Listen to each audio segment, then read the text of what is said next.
ভাইরে ভাই, এই যে একটা অবস্থা, ইউটিউব চ্যানেল খুললেও তো ভুল করছি, কিচ্ছু করার সুযোগই পাই না। একটা মেয়ে হয়েছে দেখে ভাইরে ভাই, কি করব। এতদিন ভিডিও আপলোড করছি, কোনো সমস্যা হয় নাই। এখন সমস্যা হয়েছে আমার ভয়েস নিয়ে। আমার ফ্যামিলি প্রবলেম করতেছে, আমি কেন ভয়েস দিচ্ছি, এতে নাকি কথা জেনা হচ্ছে, পুরুষরা আমার কথাগুলো শুনতেছে। তাই আজ থেকে ডিসিশন নিলাম, আমি যে রিয়েল ভয়েস দিব না ভাই, আমি একটু ন্যাকামি করে কথা বলবো, একটু চিকন স্বরে, নাহলে মোটা স্বরে। এখন আপনারা একটু শুনেন ভাই, আপনারা একটু শুনেন। আবার ভাই বলতেছে এটা তো কোনো সমস্যা হবে কি না কে জানে। ভাই বোনরা দেখেন, বাইরে দেখেন না, ঠিক আছে? তো আমি মনি রহমান আপনাদের সামনে হাজির হয়েছি নতুন আরেকটা ভিডিও নিয়ে। আশা করি ভিডিওটা আপনাদের ভালো লাগবে। আর যদি ভালো লেগে যায় তাহলে অবশ্যই একটা লাইক করে এবং চ্যানেলটি সাবস্ক্রাইব করে আমার পাশে থাকার অনুরোধ রইল। আপনাদের এই একটা এটা ছোটো না, অনেক বড়ই বলবো, কারণ এত বড় কাজ আপনারা করবেন, যার কারণে আমি একটু আগাবো আর কি ইউটিউবের দিক দিয়ে। আমি কিন্তু প্রথম ব্লগে বলেছি যে আমার বাসায় মানে অনেক বাচ্চা কাচ্চা। আমি কিন্তু ভয়েস দিতে খুবই কষ্ট করে ভয়েসগুলো রেকর্ড করি, কিন্তু ভাই এতেও যদি এত ঝামেলা হয়ে যায় তাহলে আর কি করার আছে। যাক, আমি এইরকম ন্যাকামি করে ভয়েস দিব। প্লিজ আপনারা আমার পাশে থাকেন, কারণ আপনাদের পাশে থাকাটা আমার জন্য খুবই জরুরি। ঠিক আছে, এই তো সকাল সকাল আমি ব্লগ স্টার্ট করে দিয়েছি। আজকে হচ্ছে আমাদের বাসার সেই কাঙ্ক্ষিত টুইন বেবি হচ্ছে আসবে নানু বাড়ি থেকে।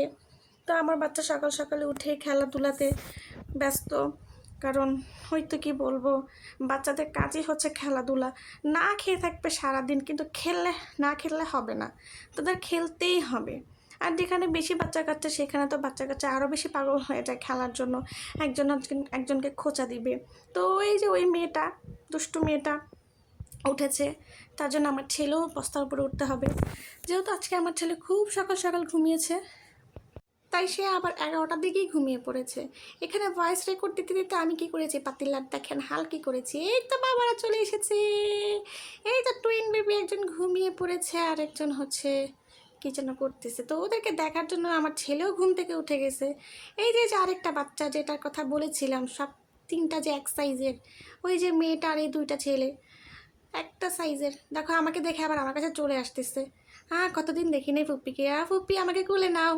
ওর ভাবসাবটা ছিল এরকমই। তো কী করবে, এই যে আমার ভাবি হচ্ছে রসমালাই নিয়ে আসছে, আমাদের হ্যালো বেকারির রসমালাই। ব্রাহ্মণবাড়িয়ার হ্যালো বেকারির কথা কেউ জানেননি বলেন তো আমার। ব্রাহ্মণবাড়িয়ার হ্যালো বেকারির রসমালাই কিন্তু অনেক মজা। ভাই খাইতে থাকবেন, কিন্তু আপনার খাওয়ার যে একটা মানে ইচ্ছা, মানে অনিচ্ছা, সেটা কিন্তু আর হবে না ভাই, খাইতে ইচ্ছা করবে।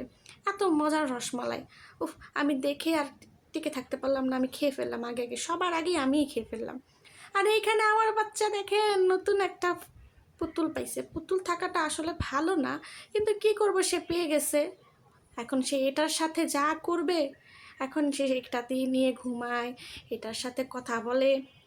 একদিক থেকে ভালো হয়েছে ওই টুইন বেবিগুলো বাচ্চা গেছে, নাহলে টুইন বেবিগুলোকে সারাদিন যে কী পরিমাণে মারে আমার ছেলে, মারার থেকে অনেক বেশি ঝাড়ে ওদেরকে, কথা তো বলতেই পারে না। এখন টুইন বেবির মধ্যে যে একটা মেয়ে বাবু আছে, মনে করছে এটা মেয়ে, এটাকে মাইরা দেখেন করতেছে কি আমার ছেলে, প্রচুর মারে, কি অবস্থা করে। আরে বাপরে বাপ, পুতুলও মনে মনে চিন্তা করতেছে কার হাতে পড়লাম রে ভাই, আমি কার হাতে পড়লাম।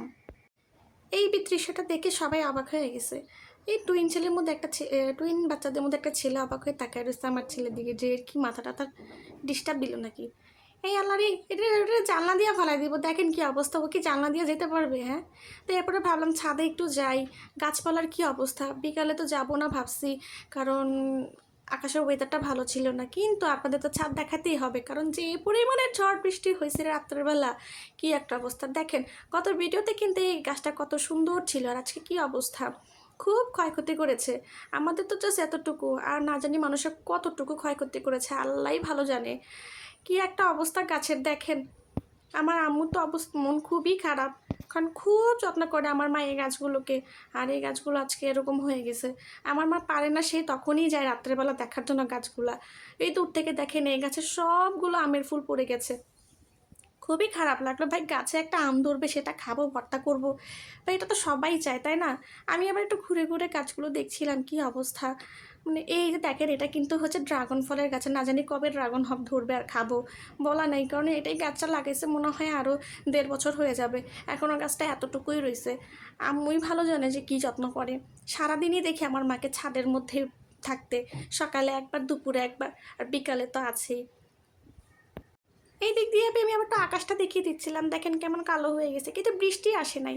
আবার একটু লেবুগুলোর দিকে তাকালাম, বাবারে লেবুগুলো তো সুন্দরই। তো ভাবলাম যে লেবুগুলো ছিঁড়ি, একটু কয়েকটা লেবু ছিঁড়ে নিয়ে গিয়েছিলাম। আমার আগে আমার ভাইয়ের ছেলে সে বলতেছে ফুপি লেবু নিবো, লেবু নিবো। আমি বলতে গেছি লেবুগুলো তো এখনও পরিপক্ক হয়নি, আরও বড় হওয়ার কথা, কিন্তু না, কি আর করা।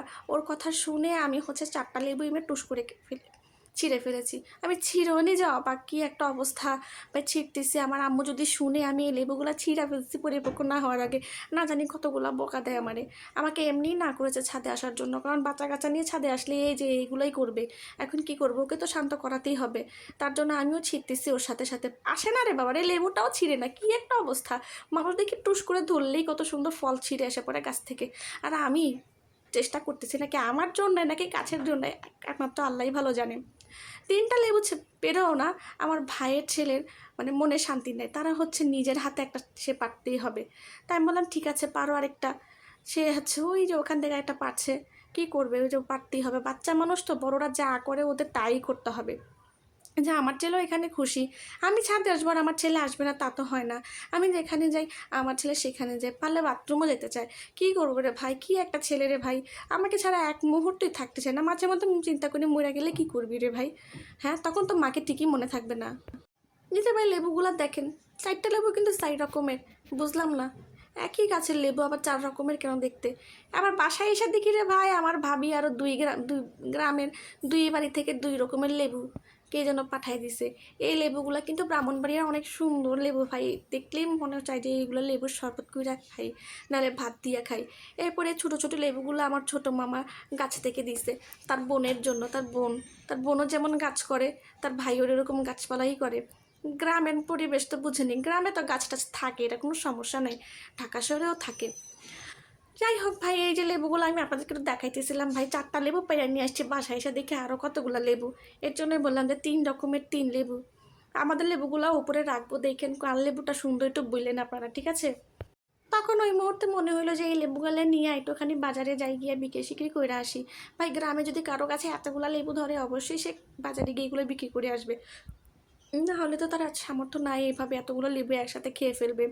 আর গ্রামের মানুষ একটা কিছু করুক বা গাছে একটা টমেটোও ধরুক না কেন সেটা সে বিক্রি করে খাবে, এটাই হচ্ছে গ্রামের একটা পরিবেশ। এইটাতে অনেক শান্তি আছে। আমার দাদির কথাই বলি, ছেলের এত কিছু আছে তারপরও সে কাজ টাজ করবে, করে হচ্ছে মানুষের কাছে বিক্রি করবে। এই যে এই কথা বলতে না বলতে আমার হাজব্যান্ড হচ্ছে 3টা হিজাব আমার জন্য অর্ডার দিয়েছিল অনলাইন থেকে। এই 3টা হিজাব আমি হচ্ছে রিসিভ করলাম। ভাই এই হিজাবগুলো এত আরাম, আমি এর আগেও 2টা পরেছি, ভালো লেগেছে বলে আরও 3টা অর্ডার দিয়েছে 3 কালারের।